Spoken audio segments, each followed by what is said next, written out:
Hello everyone and welcome! My name is Marika and I'm making this video tutorial for Altenew. I'm featuring Peony bouquet stamp set and I'm only using the smaller flower for my card today. I use no-line coloring technique with copic markers combined to traditional colored pencils. I started by doing some masking and stamping the flowers with light pink ink.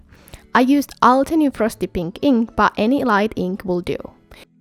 I color the flowers using the same technique, so I'm going to show you how I colored this one flower here. I started by adding my base layer with copic markers. I love to use this technique for two reasons. When I'm adding the details later with colored pencils, I don't really need to be so precise with copics. And when I add the copic base layer before the pencils, I don't really need to use any blending solution for colored pencils to get the blended look.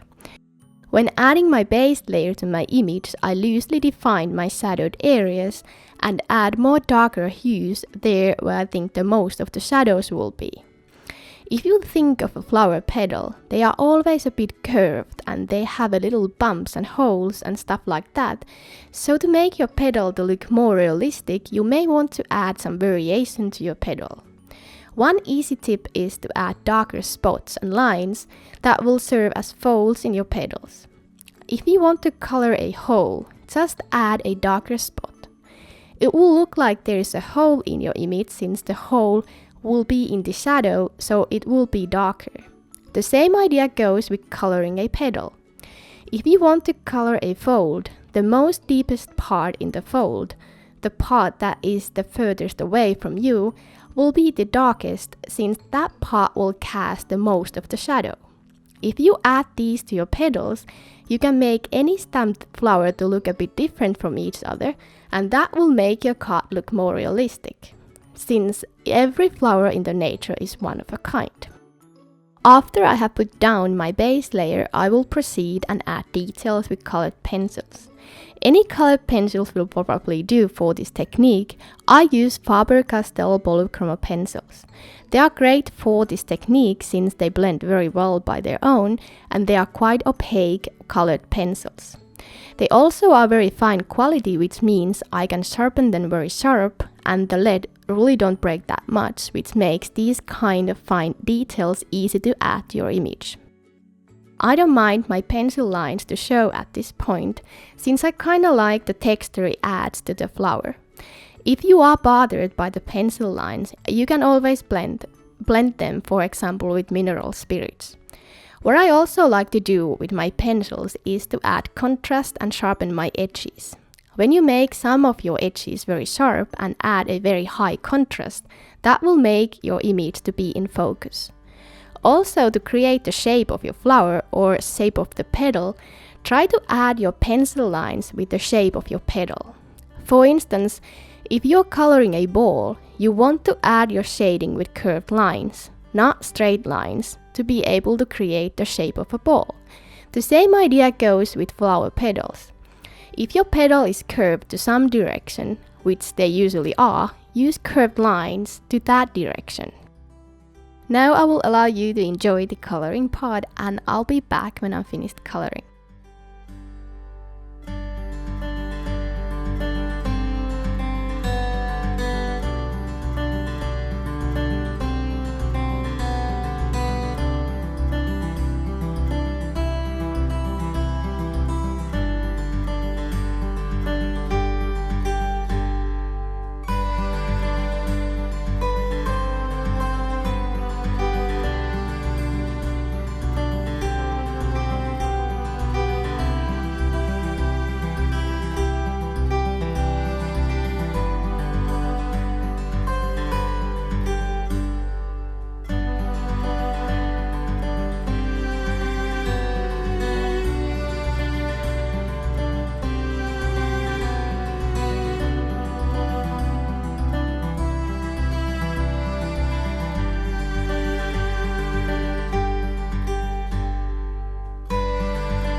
Initially I was going to make this into a 1-layer card, but I changed my mind.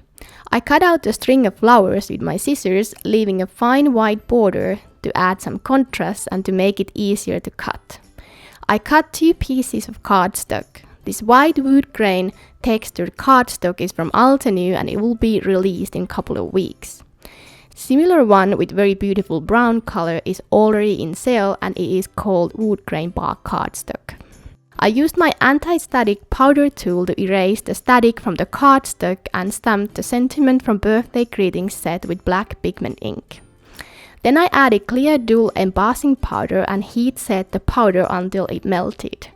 Then I adhered both pieces of cardstock to my card base. I wanted to add some dimension to my flowers, so I added a piece of foam tape to the top of the petals and I used liquid glue in the center.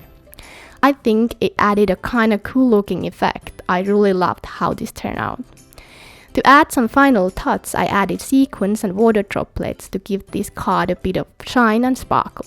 Hopefully you enjoyed watching this video and found it helpful. I list all the products that I used in my blog and the link will be at the description below. Please visit Altenew blog for more inspiration. Thank you very much for your time. See you soon. Bye!